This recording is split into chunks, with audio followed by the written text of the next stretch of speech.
Alam mo ba ang kwento ng isang babaeng nawala at natagpuan sa pinakakakaibang paraan?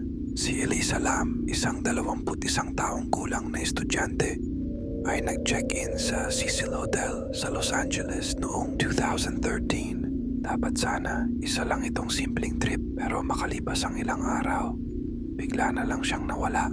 Habang hinahanap siya, may lumabas na CCTV footage mula sa elevator ng hotel. Doon, makikita si Elisa na parang may tinatakbuhan. Gumagalaw siya ng kakaiba, parang may kausap pero wala namang tao. Lumalabas-masok siya sa elevator, parang hindi mapakali at pagkatapos, bigla na lang siyang nawala.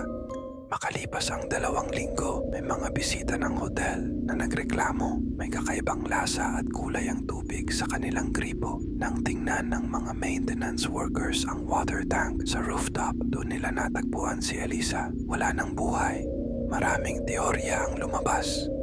May nagsasabing aksidente ito na baka nagkaroon siya ng mental breakdown. May iba namang naniniwala na may ibang sangkot, paranormal o baka may taong may alam sa nangyari. Pero hanggang ngayon, walang tiyak na sagot kung paano siya napunta roon. Isang bagay lang ang sigurado, ang kwento ni Elisa Lam ay isa sa pinakakakaibang misteryo na hindi pa rin natutuklasan hanggang ngayon. Ano sa tingin mo? Aksidente o may mas malalim pang misteryo?